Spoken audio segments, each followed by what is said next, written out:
বন্ধুরা, আজকে দেখাবো মুরগির বুকের মাংসের ভর্তা। তো ঝুরা ভর্তাও বলতে পারেন বেসিক্যালি। এটা আসলে আমার খুব একটা ফেভারিট জিনিস এবং সবচেয়ে যেটা চ্যালেঞ্জ দিয়ে বলতে পারি, সবচেয়ে কম মশলায় সবচেয়ে কম ঝামেলায় এই ভর্তাটা কী করে বানাবেন সেটা আজকে দেখাবো। বলে দিচ্ছি কি কি লাগবে। নিয়ে নিচ্ছি মাঝারি সাইজের একটা রসুন, 3টা পেঁয়াজ, ছোট একটা টুকরা 1 ইঞ্চি সাইজের। পেঁয়াজ রসুনগুলো কুচি করে নিয়েছি। আর মুরগির বুকের মাংস, এখানে আসলে পুরো একটা মুরগির বুকের মাংস নয়, হাফ আছে, তো সেটা ছোট করে কিউব করে কেটে নিয়েছি। সাইজ যেমন ইচ্ছা আপনি তেমন করতে পারেন। এরপরে স্বাদ মতো নুন, মরিচের গুঁড়া, হলুদ এবং লেবু রস দিয়ে কিছুক্ষণ মাখিয়ে রেখে দিব। তারপরে ভেজে আমরা ভর্তা করব। যেহেতু আমার আসলে ঘরে গোটা শুকনো মরিচ নাই, এর জন্য আমি বেশি করে শুকনো মরিচের গুঁড়া দিচ্ছি। আর যদি আপনাদের কাছে মরিচ থাকে তাহলে এটার সাথে রেখে দিবেন, একবারে ভেজে তুলবেন।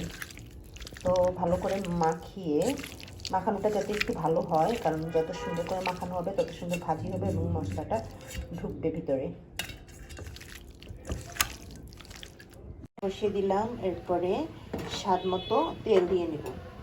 আসলে একটা সমস্যা হয়ে গেছে, আমার সরিষার তেল আছে খুবই ছোট একটা বোতলের, অল্প একটু। আসলে এর জন্য আমি ভাজার কাজটা ভাজি যা আছে সয়াবিন তেল দিয়ে করে নেব। দিয়ে দিলাম পরিমাণ মতন সয়াবিন তেল।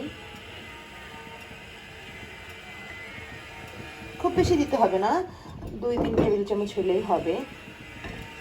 এর মধ্যে দিয়ে দিব আমাদের পেঁয়াজ, আদা এবং রসুন কুচি। এটা হালকা লাল লাল করে ভেজে তুলবো, একদম বেরেস্তা করে ফেলার দরকার নেই, হালকা লাল লাল করে নিলেই হবে।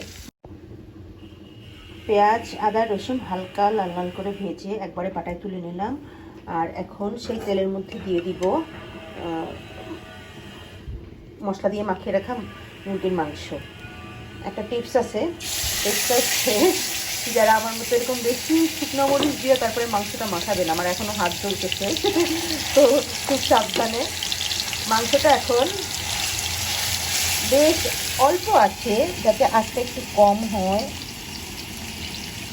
বন্ধই করে দিলাম আমি, আমার এটাই হয়, চুলোটাই সমস্যা আছে, তো অল্প আছে মাঝারি হয়েছে।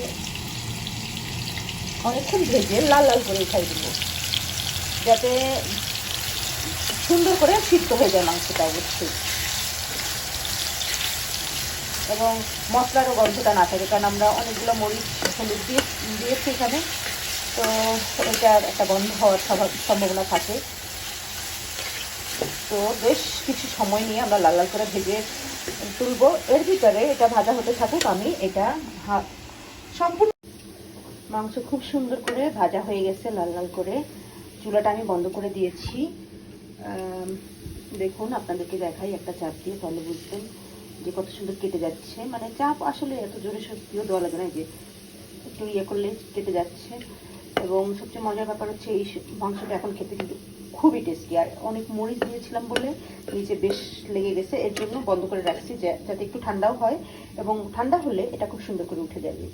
তো এরপরে এটা আমি পাটায় নিয়ে এর ভিতরে আমি পেঁয়াজ, রসুন, আদা এটা হালকা করে বেটে নিয়েছি পাটাতে।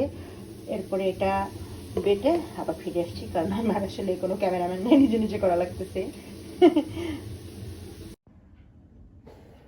ফিরে আসলাম, মাংসটা পাটায় একটু বেটে নিয়ে ঝুরঝুরা হয়ে গেছে, দেখেন একদম খুবই সুন্দর। আর এই যে আমাদের সেই পেঁয়াজ, আদা, রসুন হালকা করে একটু বেটে নেওয়া, এখন আমরা এটা একসাথে মাখিয়ে ফেলবো। আর যদি কেউ ভেবে থাকেন যে কোনো রকম মশলা দিলাম না, জিরা বা ধনিয়ার গুঁড়া কোনো কিছু, আসলে যদি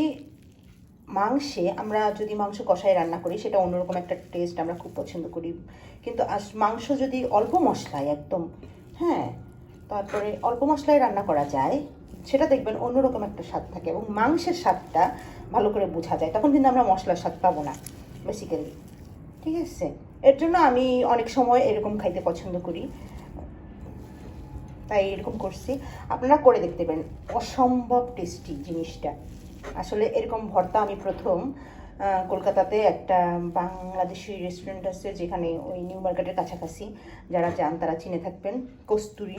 তো ওইখানেই খাইছি প্রথম। এত টেস্ট লাগছে, আমি মানে ওদের ওইখানে যদি একটা থালি নেন, বিভিন্ন রকম প্রায় 7-8 রকমের তরকারি থাকে, কিন্তু আমার চিকেন ভর্তা দিয়ে ভাত খাওয়া হয়ে গেছে। কি একটা বিপদ বলেন, এরকম এত টেস্ট। এবং সত্যি বলতে আসলে প্রশংসার, নিজের প্রশংসা বা কিছু না, খেয়ে দেখবেন, আমার মনে হয় নিরাশ হবেন না। দরকার হলে একটু সরষের তেল দিয়ে দেবো।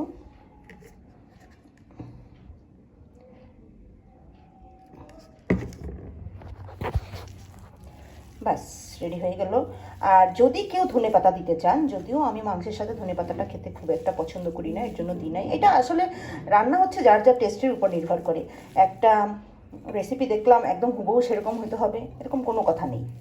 তবে এই যে আমরা ঝুড়া মাংসের একটা যে ভর্তা হলো, এটা যে এত টেস্ট হয়েছে আসলে বলার মতো না। যদি যারা আমার বন্ধু বান্ধব আত্মীয় স্বজন আছে, দাওয়াত রইলো, এসে খেয়ে যাবেন অবশ্যই অবশ্যই। বিশেষ করে নয়মি, বিনাদি, তোমাদেরকে বলে রাখলাম আমার শিলটুকে নিয়ে চলে এসো।